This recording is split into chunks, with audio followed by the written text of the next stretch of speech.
Welcome to the Black and Gold Today, sponsored by Cadillac of New Orleans. I'm Jim Derry. Okay, y'all, I know some of you don't want to hear this, but it's time to move past last week's victory over Dallas and shift all the attention to Philadelphia.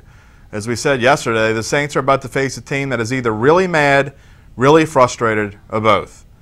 It's unclear on whether that's a good thing or bad for the Saints, but it's just as unclear how much we can tell from last week's victory against a banged-up group of Cowboys.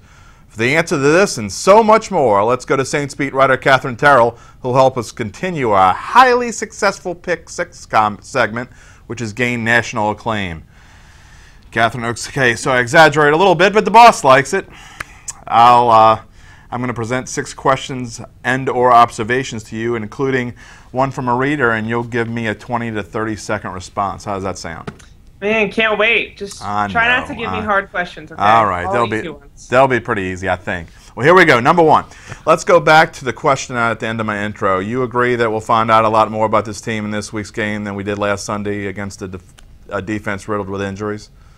I definitely think so. It's really hard to tell what kind of team they are from that Cowboys game.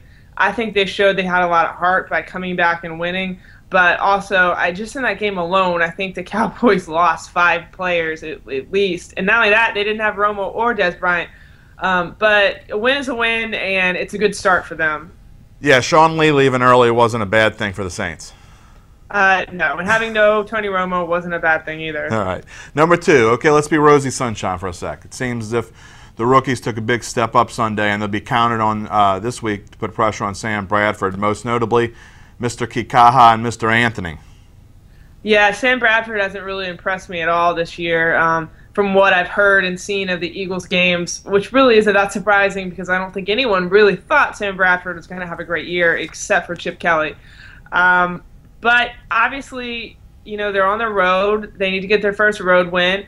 I love what I've seen from Kikaha. I think he's always in the right place at the right time. He's made so many big plays over the last few games. And Stephon Anthony has had his ups and downs, but I think he's going to be a great young player one day. But and Tyler Davidson, he had a sack, I believe. So all 3 of them are going to be counted on, and they need to continue this, I guess, good progression they've shown.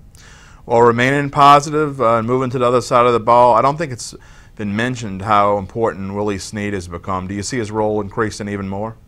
Well, it might have to. There's really no one else. Brandon Coleman had a great catch on Sunday, but he's been so inconsistent. I think he was invisible up until that point. Yeah. Marcus Colston is also inconsistent at this point in his career, which is sad but true. You never know what you're going to get out of him. And then Brandin Cooks, I'm not really sure what's going on with him. So Snead has really been one of the bright spots of this offense, and I think it's just been getting better. Well, number 4, maybe a tough question since you just touched on it, but not so positive side. What is up with Brandin Cooks? It's hard to say. He really hasn't been doing that much lately. I think the problem here might be that Brandin Cooks just can't be a number 1 receiver. It's really kind of depends on who you're asking. Some people think he can, some people think he can't, but I really think he can't do it all on his own. So the Saints are at their best when they can spread the ball around to a lot of receivers. So it can't just be Cooks. They have to be able to do what they did against the Cowboys. They threw the ball to 6 different players in that opening touchdown drive. Yeah, Tyrann Mathieu on him in week 1, and then Morris Claiborne on him this week, so it hasn't been exactly easy.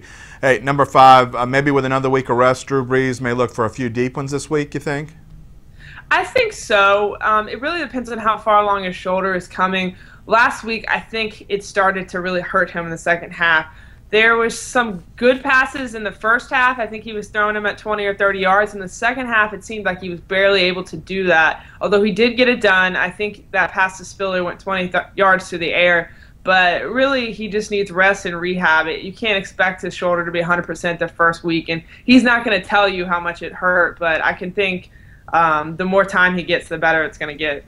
All right, lastly, with some of the struggles Zach Strief's had in response to a comment by IGB3, when does it become time to start grooming Andrus Peat at right tackle? Well, this has really been the topic of discussion during the game, after the game, before the game. Strief has not had a good season. That is clear. And yet, I've said, and this is just my opinion, that I don't think plugging in Peat is just this magical answer. Strief has years of experience on Peat, and I don't know that Peat is ready, but at the same time, They're kind of plugging him in a little bit more on Sunday when Armstead got hurt, so maybe that's a good thing. Kind of increase his role little by little. Obviously, I don't want any players to get hurt, but any way you can get him in. But I don't think Pete is going to be ready as a full-time starter until next year. But well, Teron Armstead got thrown into the fire a couple of years ago, and he's turned out okay. But he's a special player, and maybe Pete will be too. We just don't know that yet. And that also was in week 13 versus week 4. But Katherine, you made it through all 6 unscathed. We'll try to stump you again next week. Yeah, I guess you're going to have to throw me some harder ones next week. All right. We'll be right back after this with today's Extra Point. What's one of the nicest things that comes with your new Cadillac from Cadillac of New Orleans? 0% interest. Get 0% interest on all new Cadillacs, now at Cadillac of New Orleans. New owners, new attitude, on Lime Street in Rye in Metairie. For Wednesday's Extra Point, let's go to the history books. And for black and gold fans, there's good news and bad news. First, the bad news. Overall, the Saints have a losing record against the Eagles at 13-16, including 2 losing streaks of 5 or more from 1977-81 and 1992-2003. However, the good news is the Saints have won 5 of the past 6 meetings since 2006, including a 26-24 victory in an NFC wildcard playoff game at the Link on a game-winning field goal by Shane Graham on January 4, 2014. And with that, we'll end the show for today. Thanks for joining us, my friends, and don't forget to vote in today's poll and leave us a potential question for either Thursday's or Friday's show. See y'all.